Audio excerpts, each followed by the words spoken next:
Halo, aku Vini.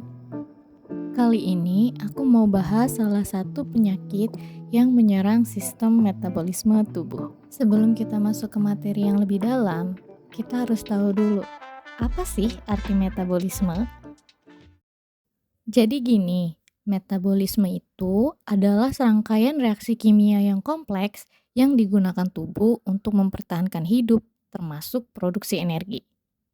Nah, untuk memproduksi energi itu sendiri, ada enzim khusus nih yang memecah makanan atau bahan kimia tertentu sehingga tubuh dapat langsung menggunakannya sebagai bahan bakar atau menyimpannya. Selain itu juga ada proses kimiawi tertentu yang memecah zat-zat yang tidak lagi dibutuhkan tubuh atau membuat zat-zat yang kurang. Nah, kalau misalkan proses kimiawi ini nggak berjalan dengan baik karena kekurangan hormon atau enzim, maka terjadilah gangguan metabolisme. Nah, gangguan metabolisme yang diwariskan itu biasanya masuk ke dalam kategori yang berbeda, tergantung pada zat tertentu dan apakah zat tersebut menumpuk dalam jumlah yang berbahaya. Misalnya, karena tidak dapat diuraikan, terlalu rendah, atau hilang. Nah, ini kira-kira beberapa penyakit yang menyerang metabolisme tubuh menurut mayoclinic.org. Oke, sekarang kita fokus ke salah satu penyakit yang menyerang metabolisme tubuh, yaitu penyakit Wilson atau Wilson's disease. Oke, sekarang apa sih penyakit Wilson atau Wilson disease? Jadi, penyakit Wilson alias Wilson disease ini merupakan penyakit keturunan yang menyebabkan kerusakan pada organ hati dan otak. Penyakit ini terjadi dengan pola autosomal resesif yang mengakibatkan kegagalan metabolisme dari zat kuprum atau tembaga dalam tubuh. Zat tembaga ini yang menyebabkan penumpukan yang ada di dalam organ hati, otak, bahkan jaringan lain. Udah gitu, penyakit ini tuh dapat berakibat fatal kalau nggak diketahui dan segera dilakukan pengobatan. Emangnya apa sih fungsi tembaga itu sendiri buat tubuh kita?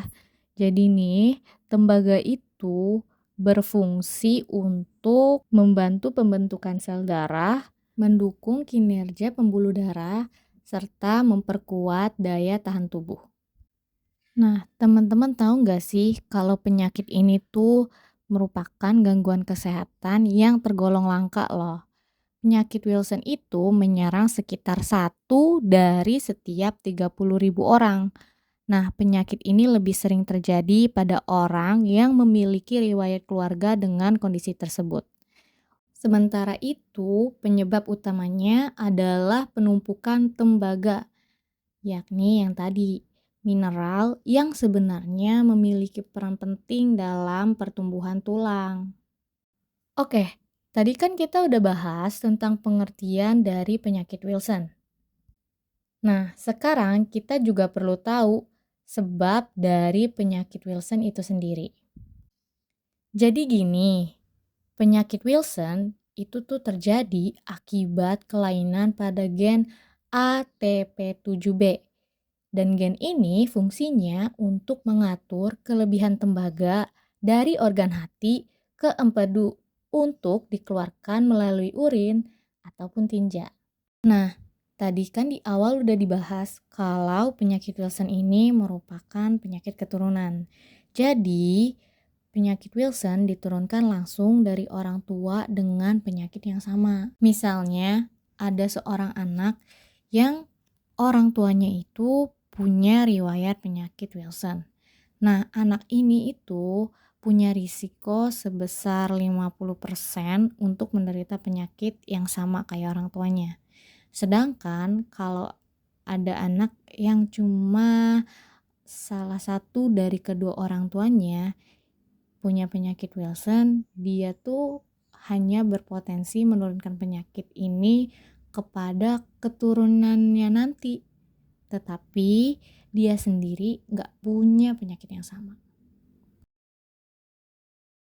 Mari kita lihat gambar yang ditampilkan. Contohnya seperti bila ada pasangan yang memiliki kelainan resesif autosomal, Pasangan tersebut sama-sama mewarisi dua gen yang berubah atau biasa disebut sebagai mutasi gen.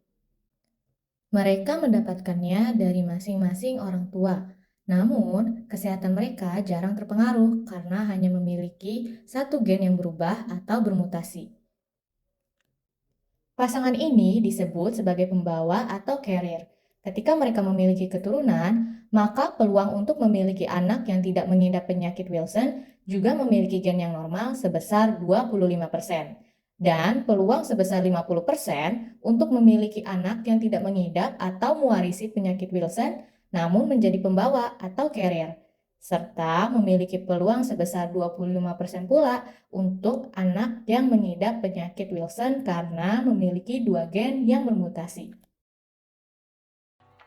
Oke, gambar berikut merupakan gejala dari penyakit Wilson yang bersumber dari mayoclinic.org. Nah, gambar berikut merupakan diagnosis yang dapat dilakukan ketika mengidap penyakit Wilson yang bersumber dari Alodokter. Dan ini merupakan langkah-langkah pengobatan yang dapat dilakukan ketika mengidap penyakit Wilson yang bersumber dari Alodokter. Nah, bagaimana untuk pencegahannya? Untuk pencegahan Wilson's disease atau penyakit Wilson tidak dapat dicegah. Namun, penderita penyakit Wilson dapat mengurangi risiko terjadinya gejala penumpukan tembaga dengan membatasi asupan tembaga dari makanan maupun suplemen. Penderita penyakit ini juga dianjurkan untuk rutin memeriksakan diri ke dokter guna menjalani pengobatan dan mencegah kerusakan organ. Oke, sekian penjelasan dan pemaparan yang dapat aku berikan. Semoga mudah dipahami dan bermanfaat. Sampai jumpa di lain waktu. Bye!